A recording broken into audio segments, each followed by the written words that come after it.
Hello and welcome to the CMIP Panel Debate Theatre here at NAB Show 2022. And we have a wonderful session today, Show Me the Money, monetizing the consumer in the internet TV age. So I'm going to get our panelists to introduce themselves, starting with Ralph. Hello, my name is Ralph. I'm CEO of Axenom. We are a company providing content management, content protection, distribution technologies. So, yeah, that's it. And next up is Joe. Joe Fabiano. I'm with Coherent Logics. We provide massively parallel neuromorphic processors for data processing, video processing, software-defined radio, a lot of pretty advanced technologies in the military and aerospace sector as well. Thank you. And Shiv. Hi all, I'm Shiv Sehgal. I'm the EVP of Audience Analytics at RSG Media. We specialize in what I like to call intelligent inventory management systems. And I focus on the analytics side of the business, supporting programming research, advertising research, and marketing research. And Peter. Hi, I'm Peter Docherty, the founder and CTO of Think Analytics. We're focused on content discovery, search, personalizing the viewer experiences, analytics to understand what's working and what's not working, and also targeted advertising. And Heidi. Yes, I'm Heidi Steffen, the Chief Revenue Officer at Titan TV. We provide guide and data services and a scheduler of broadcasters. Along with that, we have two consumer sites, titantv.com and atenaweb.org, that also provide signal prediction services. That's wonderful.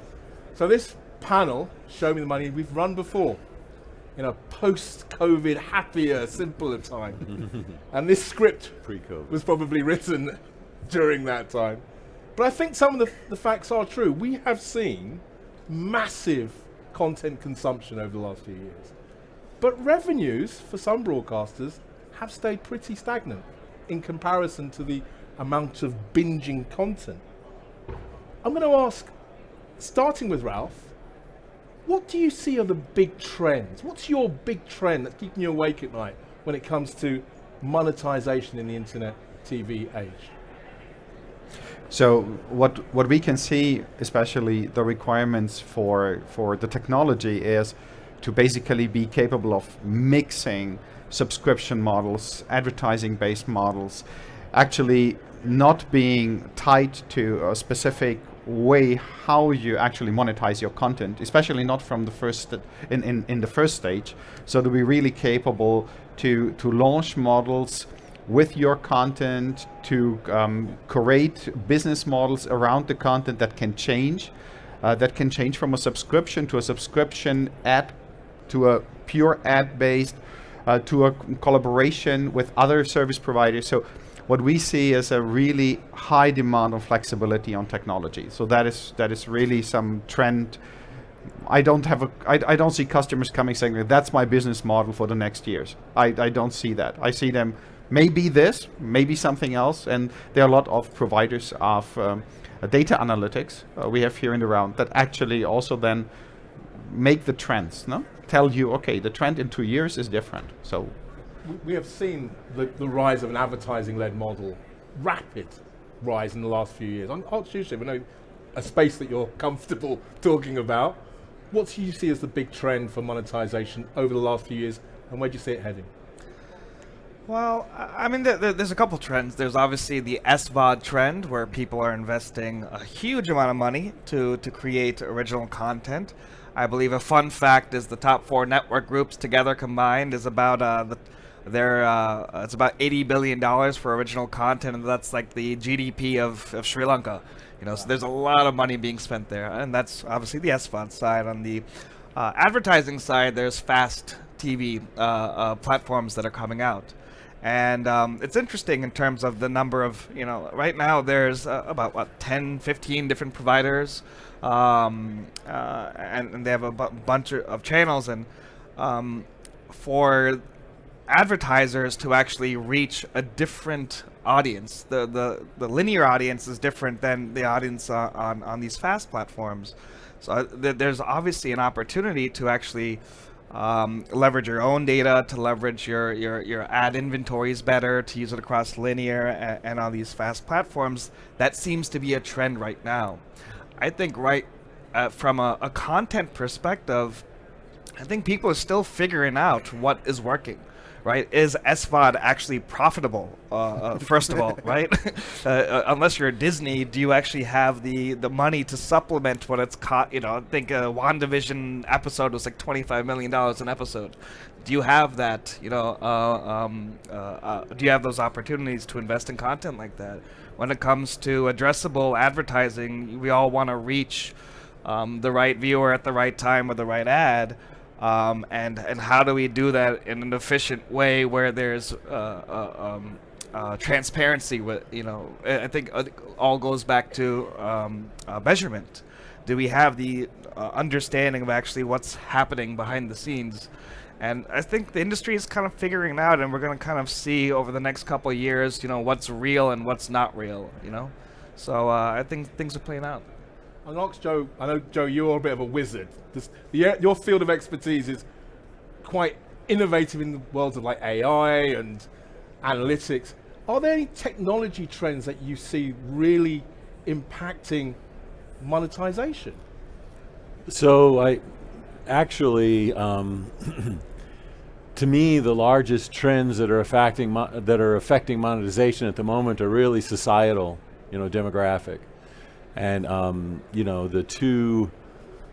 the largest and the third largest demography groups are generations. The millennial generation and the Gen Z generation have dropped out of the viewership, the viewership cohort for broadcast and MVPD services, over-the-air content, linear content.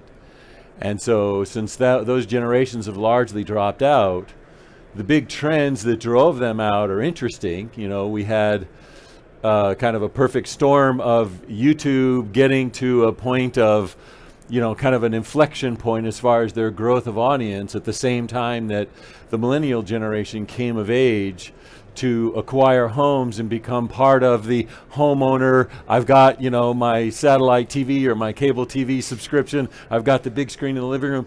They didn't get to do that. The economy crashed, the housing market crashed, and they were left, living with their parents and, 3 or 4 of them sharing an apartment. That my children are that age. The millennial and the Gen Z, that's my children. That's their age, and that's where they were left, was kind of not in, participating in the traditional media economy. And so I think one of the most important trends that's occurred for broadcast television, over-the-air linear television, is the loss of those two generations at the same time that this universal search engine for content became available.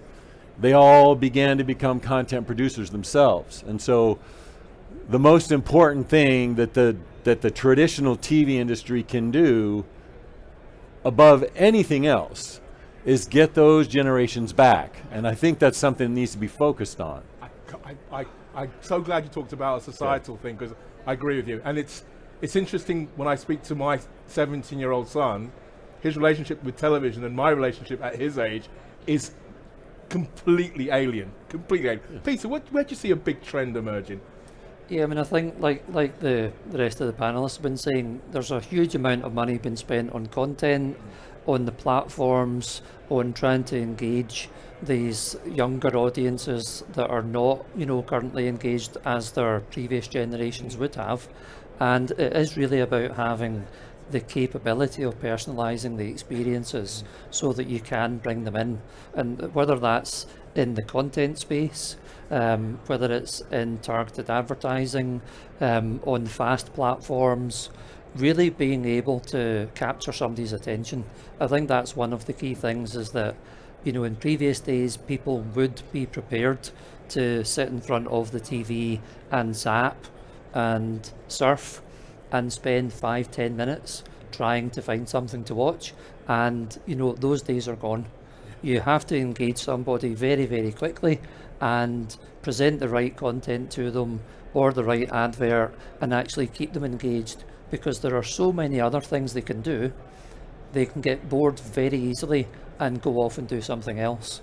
And I think that's a really important thing for any, whether it's SVOD or AVOD or an MVPD, is to make sure that people see value for money or value for the time that they're investing, and get them watching something as quickly as you can. Yes. And never let them go.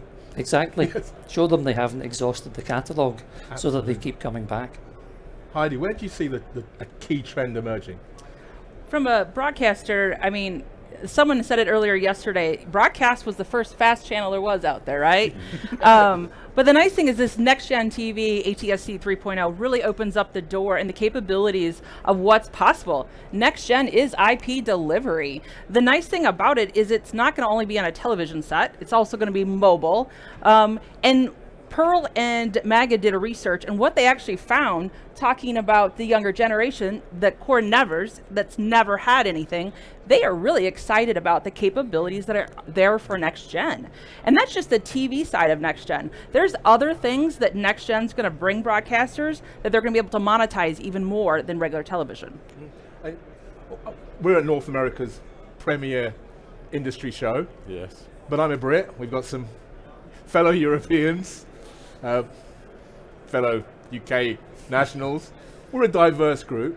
When we talk about these trends, are there any global trends that you guys are looking at and thinking, wow, Geo 5G in India, or South America exploring next-gen television? What are there any particular ones that we should really think about beyond North America that are exciting or interesting? I'll let anyone take that hot potato first. You look like a happy man. If you look too happy, you were late as well. You answer that one. That's my bad. Yeah, I mean, I think there's certainly interesting nuances in the industry that are happening. And for example, if we take a look at the Indian market, right? There's so many. It's a huge market. Number one, Yeah. there's so many regional areas and aspects to those viewers, and sometimes we don't realize like what is actually working with some audiences, what resonates with some audiences versus another, and just a simple like affinity analysis to say that this is what people like. And to have that constant feedback loop, because right now, you know, my mom's watching Turkish shows. Like, who would have thought?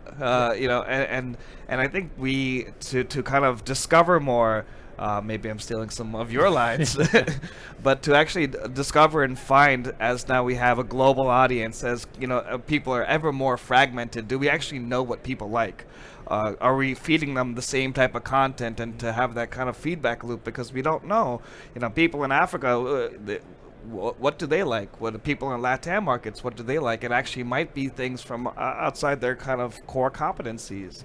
And to make all that stuff available, that's where we're coming from a rights perspective as well. That, hey, you have this huge content catalog, you have this whole inventory, but actually are you leveraging it and using it across all the means and the means that you have the rights for, across all the territories, because you might not know what would work in certain markets. And Ralph, without painting you as token European, Especially not for the UK, right? I know, well, that's a whole nother story. Let's not go down that Brexit rabbit hole. Do you see any trends emerging in Europe that you just don't see in North America, or vice versa? It's not an easy question, is it, really? I think what the difference is, especially in Europe, what you have to North America is that you do have more really localized content, also due to the languages that are spoken in Europe. So you have countries like, we have a subsidiary in Estonia. There are 1.3 million, 1.4 million people that have their own language, have their local specialities.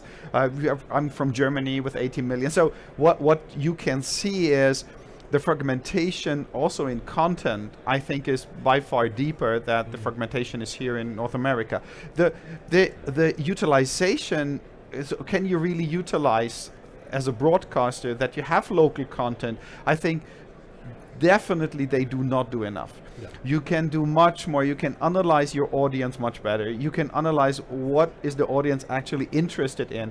And I may be interested just in 10% of the content of a local broadcaster, but I don't want to search this content like crazy for half a day. I want like just the broadcaster presents it to me, analyzes my behavior, understands what I want, and I'm fine with the 10%, and to pay even money for that, it's also fine. I do not need to have when I don't see the rest of the 90%, I don't care. So I think to really care for fast is a very interesting example.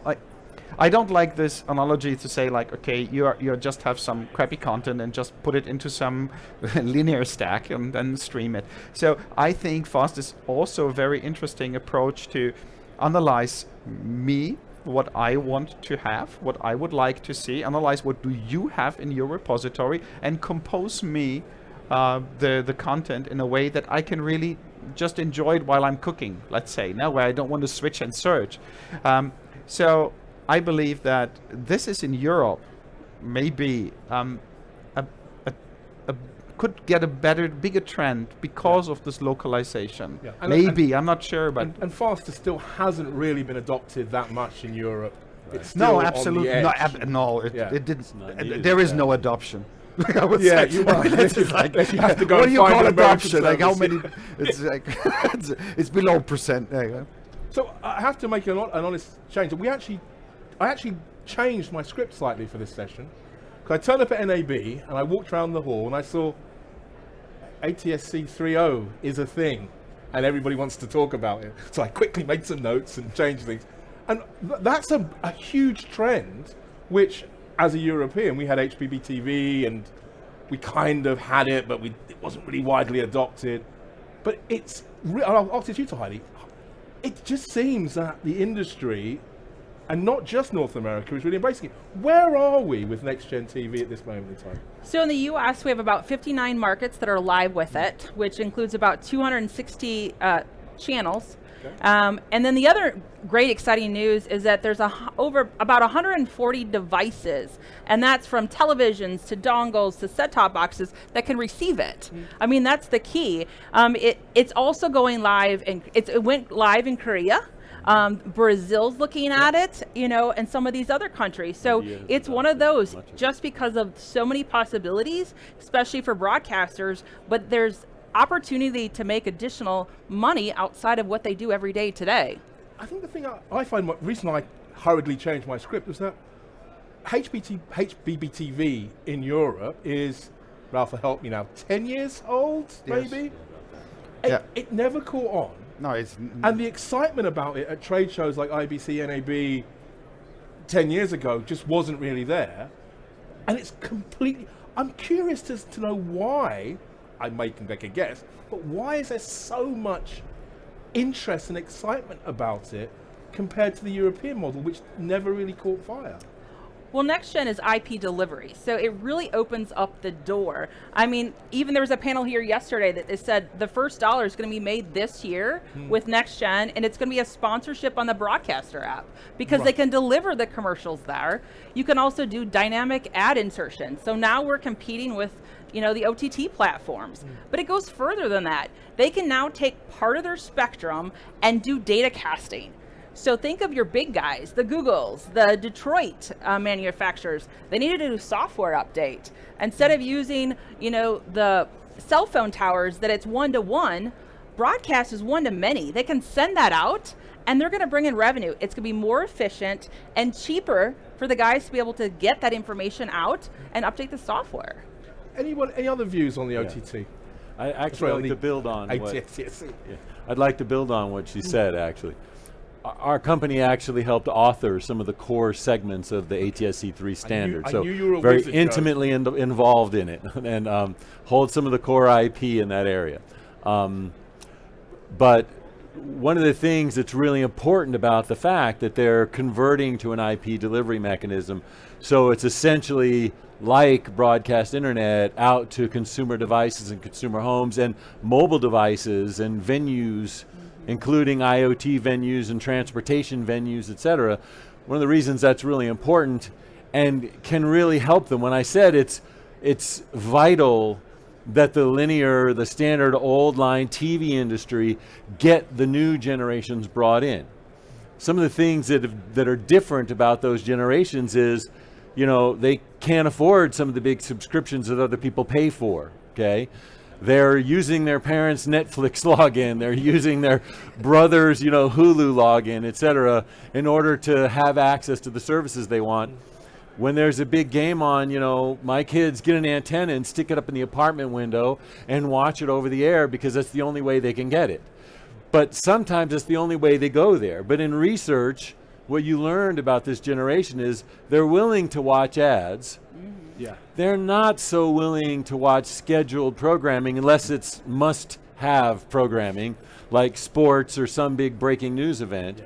So this industry has got to change some things. We have to. If you involve the people that are creating content for YouTube in the IP delivery of content on your dot channels, where you're losing syndicated content anyway because the studios are now your competitors, if you make some of those changes, involve them in producing content, involve them in putting things on your dot channels, give them a path of growth, even a path of revenue. Most of the content viewed in the nonlinear world is created on a phone, okay? Not in a studio anymore. And you should be aware that 47% of the population in the US and North America are on those platforms. Yeah. The discovery engine is YouTube. Second largest discovery engine in the world, okay, is YouTube, not anything else. So how these research services and directory services begin to tie in user-generated content, pull in that generation, distribute their content in place of Gunsmoke that you can't get anymore because it's on somebody's streaming platform. That change will allow this industry to pull those generations back in. If you don't, this industry is done. Joe, you've segued to my next question beautifully. Go ahead. It's like you've read my notes and read my mind. So I didn't. There has been a bit of a pushback against the traditional 30-second ad spot. It's not the be-all and end-all of monetization anymore.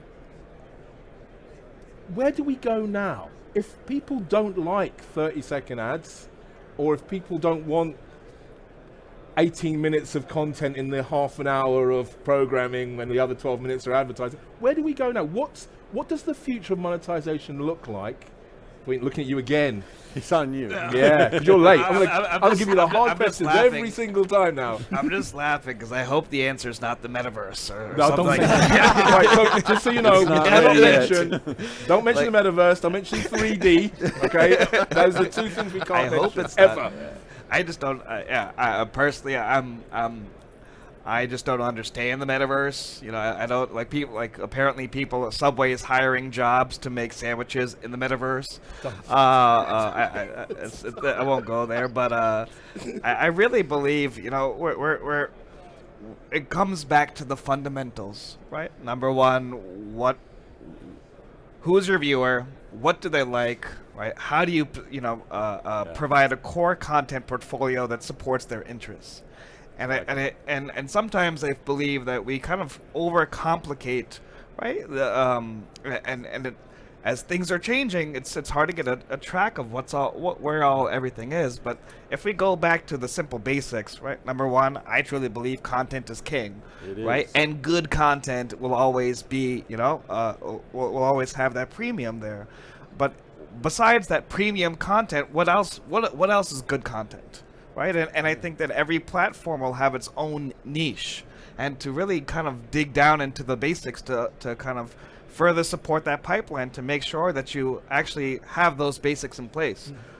Who is your core audience? What do they like? How do I get more to serve them of what they like? And sometimes maybe we kind of overcomplicate that. I'm going to ask Peter as well, because you guys, data is your bag. Yep, to exactly. say the least. Yep. Why is it in the modern world in which we live in that I turn on the television on my smart Sky Q box that I get nappy adverts and dog food?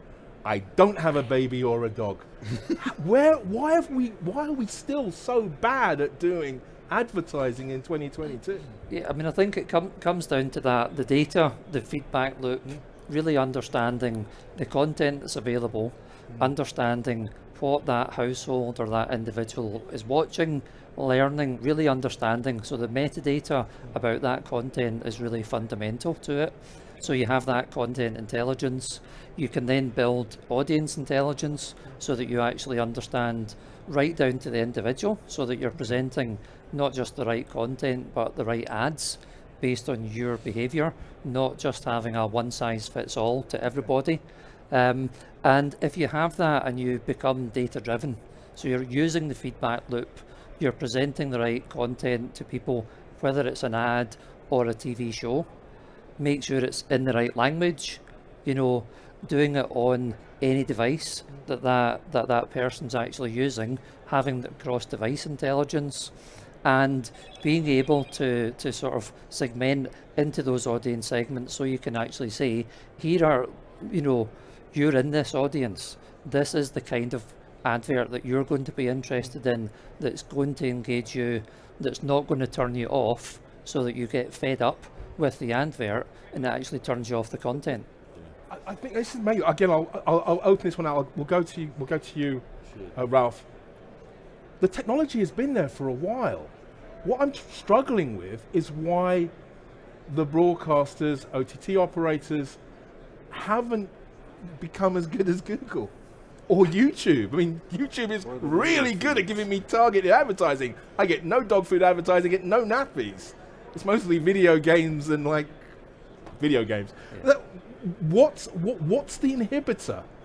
Let's ask Ralph. What's the inhibitor? Why aren't more broadcasters, OTT providers, doing better with their advertising? Let me say something controversial. Yeah, IT is king. Every dollar you put into IT will bring you more revenue later than dollars you put into the content. If you take YouTube, so if you're comparing YouTube, if you have a look on YouTube, the money they make is they make it with their technology. They don't produce content. No, they let people produce content. Sure. So, and what broadcasters do, they exclude people who produce content because the quality of this content does not fit whatsoever. That's why the paradigm needs to change. Yes. So if you have a look on that, I'm not even sure if you have a look on Netflix now, trying to get commercials in and subscription payments down and so on. So, or price down. I'm even not sure if Netflix is that what we should look at, because it's actually already aged. What you have now, I think, if you have a look on the younger generation, they want to interact. They want to, watch somebody playing a game and then give some comments to it, share it with friends, and so on. That's all technology. So you're looking at your future audience that really looks for interaction, that looks for content that is for them easy discoverable, or you directly present it to them in a way that they understand it. That you do not get dog food advertising. Now, if you get the right advertising, you may watch even.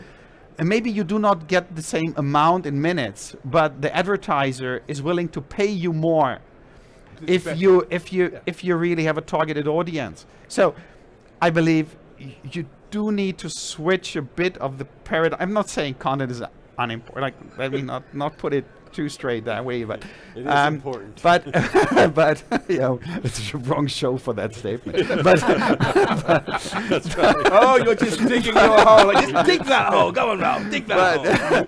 But it's I do believe you need to understand what you can build around your content, and that you need to look at, and looking at the data, looking at the interaction possibilities, looking at the combination possibilities. I think that's important. So I'm gonna ask the question. I'm sorry to make you the spokesperson for all the ATSC, but is it going to be better with next gen television? Is that targeting and monetization potential going to improve? Yeah, actually, Titan TV is part of a group that's led by News Press and Gazette that actually here we're demoing in Futures Park is addressable asset identification standard for next gen distribution. So the idea is now through the broadcast chain, programs or content has got an identifier. With that identifier, it knows what the genre is, what the information is. And because of that, it's going through a broadcaster app that now the broadcaster has first-party data that they know now after a while who this consumer is, what do they like, so they can be sending the same program to 3 different houses, and based on that consumption, they can now have targeted ads to those consumers, so you would no longer get dog commercials, and something that's more relevant to them.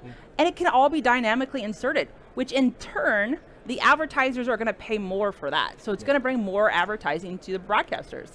First party data is like saying, it's like it's like data is the new gold, and then like, first party data is like, when I hear it, I shiver slightly, you know, it's like a good feeling, Shiv. Yeah, I just had a question or a thought, right? Well, I think simply we just haven't done it right yet, right? If we talk about unique identifiers, you have IDR, you have ad ID, whatever, right? We just haven't done it right yet, quite simply put. And I think that if we retool, it gives us the opportunity to right the wrongs, of the past. But if we want to be honest with ourselves, no one has a unique identifier, right? Maybe it's an internal house ID, right? But as an industry, we haven't gotten there. And I just want to, That you make a really interesting point. Is it possible for our fragmented global industry to have a single standard for identifying people and interests and imagine a sort of an XML template that just defines everything elegantly and beautiful. Is it even a realistic goal? I mean, Joe's like, no. I mean, if you're a bank, by the way, you should, right? Like, let's just pretend this is not the media industry. This is the banking industry, right? Yeah. I have a bank account. You better make sure that my money is going into my account, right? Not mess it up, right? Not go to my brother by mistake or something. Yes, there should be, 100%. There should be this standard capability of uniquely identifying something or stamping something, whether it's ACR. We just have to find the right technology and the means. Is it too much to ask for? I mean, you guys sort of inside the industry. Are there anybody working on some kind of? Is there a global?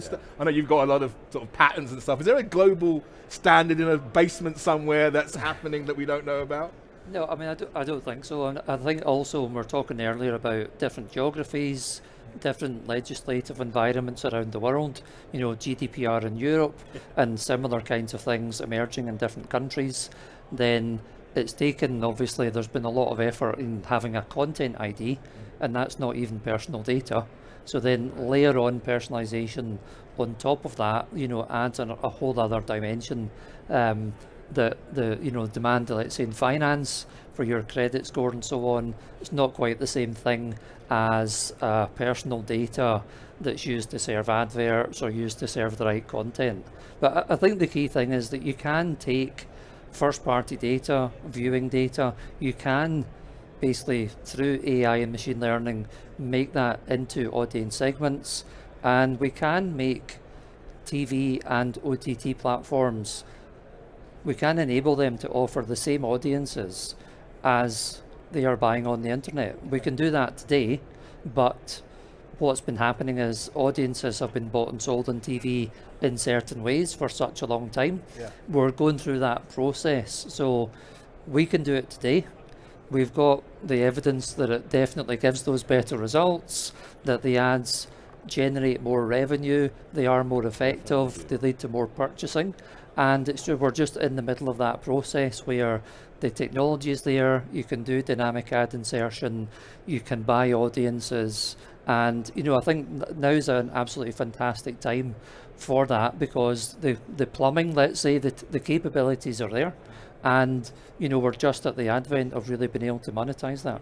We've got a few minutes left, and this is it's an expert panel, and very diverse as well, which is great. So are there any questions that anyone would like to ask? We've got a microphone somewhere, just here, and a glamorous assistant. Are there any questions? I know everybody gets a bit shy about asking questions. There's a question there. Fine gentleman. You kind of mentioned Netflix. Let's dig into that again. What will Netflix do with advertising that will surprise each of you? Right, and we'll do that as the final question. and you've got like 10 seconds each to say, how is Netflix going to surprise you? And we'll start with Ralph. We'll go straight down the road. 10 seconds, because we've literally got 2 minutes. I think they will use the data they have of their audience. They will surprise you with how good they know you if you will get advertising. So you will be surprised how good the targeting will work. Perfect. 10 seconds. That was it, Joe. Okay, first off, Netflix didn't surprise me in the slightest when they finally said they would do advertising. I was stunned it took this long, and I agree with him entirely that you'll be shocked at how much they know about you. I think Netflix is a little desperate. I think they're going to start selling their data at some point. Ooh, selling their data. You are going to get yourself. That'll take a while, but probably. They might be able to do that in some territories, obviously, more than others. But yeah, I think they are masters at using the data they have, and there's no doubt that that can move into the ad space as they've done in the content space, and making their catalogue look bigger than it is.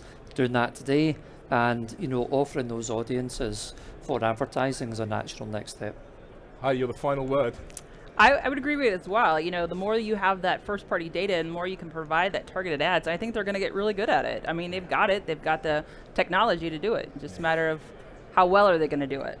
Yeah. That's it. We are all out of time. Let's thank our panel with a big old round of applause.